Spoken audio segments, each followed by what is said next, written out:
দিদি গতকাল শপথ, আজকে কালীঘাট মন্দির নকুলেশ্বর মন্দিরে মায়ের কাছে এলেন, কি প্রার্থনা করলেন? যা বরাবর করে এসেছি, শান্তি আসুক, পশ্চিমবঙ্গের সমস্ত মানুষের উন্নয়ন হোক, সবাই ভালোভাবে বাঁচুক, মাথা উঁচু করে বাঁচুক, ভয় ছাড়া বাঁচুক, ভরসা নিয়ে বাঁচুক। আমাদের মাননীয় প্রধানমন্ত্রী নরেন্দ্র মোদীজি, আমাদের মুখ্যমন্ত্রী সবাই চলে থাকুন, তাদের মার্গদর্শনে আমরা মানুষের জন্য কাজ করি। আবার বলবো, সেবা করতে এসেছি, শাসন নয়। মুখ্যমন্ত্রী সহ মোট 6 জন যারা মহিলা প্রতিনিধি আমাদের আমার শীর্ষ নেতৃত্ব মাননীয় প্রধানমন্ত্রী নরেন্দ্র মোদীজির আশীর্বাদ, মাননীয় গৃহমন্ত্রী অমিত ভাই শাহীর আশীর্বাদ, আমার সম্মানীয় মুখ্যমন্ত্রী শুভেন্দুদা, যিনি সবসময় আমাদের পথ দেখিয়েছেন, বিধানসভার বাইরে ভেতরে হাতে ধরে কাজ শিখিয়েছেন, আমাদের সম্মানীয় অধ্যক্ষ মহোদয় দিলীপদা, সুকান্তদা এবং এখন সমুদ্র, সবার কন্ট্রিবিউশন। আমি কিছুই ছিলাম না যখন 2019-এ জয়েন করেছি, একটা বক্তৃতা দিতে জানতাম না, কী করে ক্যারি করতে হয় পলিটিক্যালি সেটাই জানতাম না, হাতে ধরে সবাই শিখিয়েছেন। সব থেকে বেশি কার সাহায্যটা এখন মনে হচ্ছে যে সেই এরকম সাহায্য না করলে এই লড়াইটা? আপনি যদি আমাকে বলেন আপনার রাইট লাংসটা বেশি পছন্দের না লেফট লাংটা বেশি পছন্দের, হার্টের মধ্যে লেফট অর্টিক্যালটা বেশি পছন্দের না ভেন্ট্রিকলটা বেশি পছন্দের, বাবা বেশি পছন্দের না মা বেশি পছন্দের, কোয়েশ্চেনটা সেরকম হয়ে যাবে। সবার কন্ট্রিবিউশন, সবার গুরুত্বই একই রকম।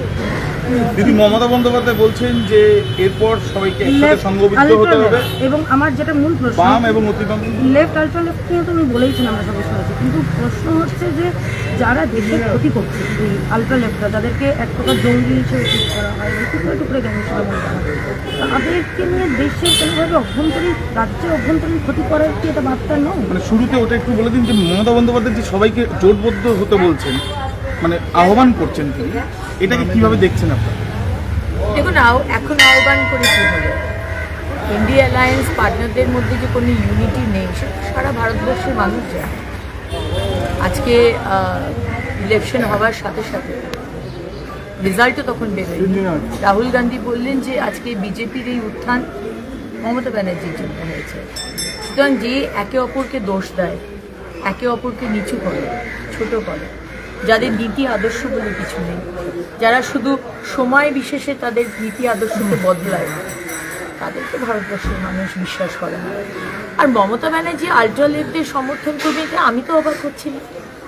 যে মমতা ব্যানার্জি বিএসএফকে চটি ঝাঁটা লাঠি মেরে হাতা খুন্তি দিয়ে অ্যাটাক করতে বলে, যে মমতা ব্যানার্জি শেখ শাহজাহানের পাশে দাঁড়ায়, যে মমতা ব্যানার্জি পেহেলগাঁওতে প্রশ্ন করে, আমাদের বালাকোটে প্রশ্ন করে, আমাদের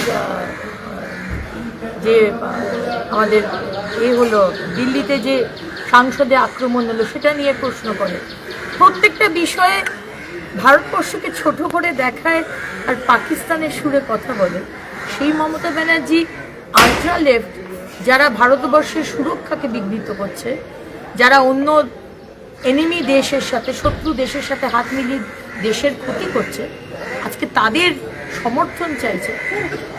উনি তো দেশপ্রেমী আমি কোনোদিন বলিনি, দেশ বিরোধী বলেছি। মমতা ব্যানার্জি, আপনি দেশ বিরোধী, দেশপ্রেমী। সুব্রত গুপ্ত মুখ্যমন্ত্রীর আত্মসহায়ক, মানে অ্যাডভাইজার হচ্ছেন, অ্যাডভাইজার হচ্ছেন, এই খবর পাওয়া যাচ্ছে, এবং তার সাথে সাথে যারা যারা আত্মসহায়ক ছিলেন বিভিন্ন মন্ত্রীদের, তাদেরকেও বদলি করা হয়েছে। দেখুন, এটা সম্পূর্ণভাবে সিএমও এবং সম্মানীয় সিএমের ডিসিশন, এবং সুব্রত গুপ্তবাবু যেভাবে কাজ করেছেন, ইম্পার্শিয়ালি আনবায়াসড, একজন অত্যন্ত দক্ষ অফিসার, উনি কোনো বায়াস নন, কিন্তু দক্ষ অফিসার। আজকে উনি যদি আমাদের এই Suvendu Adhikari team, CM team বা নরেন্দ্র মোদীজির টিমের অন্তর্গত হন, নাথিং বেটার দ্যান। আইএএস আইপিএসদের সাথে সাথে বিভিন্ন আমলাদেরও বিভিন্ন জায়গা থেকে বদলি করা হচ্ছে। কোনোভাবে দুর্নীতিমুক্ত সরকার গঠন করার জন্য এই বদলিগুলো কি আবশ্যক? এত বছর যারা বিভিন্ন, অবশ্যই যারা দুর্নীতি করেছে, যারা দুর্নীতি করতে সাহায্য করেছে, যারা পক্ষপাতিত্ব করে কাজ করেছে আমরা তাদেরকে চাই না। তারা অবশ্যই থাকবে গভর্নমেন্ট অফিসার, কিন্তু মূল দায়িত্বে অবশ্যই তারা থাকবে।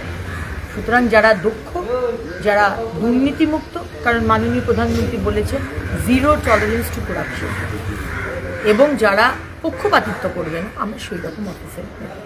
দিদি, শেষ প্রশ্ন, ডবল ইঞ্জিন সরকার পশ্চিমবঙ্গে কোন মন্ত্রিত্ব পেলে খুশি হবেন বেশি?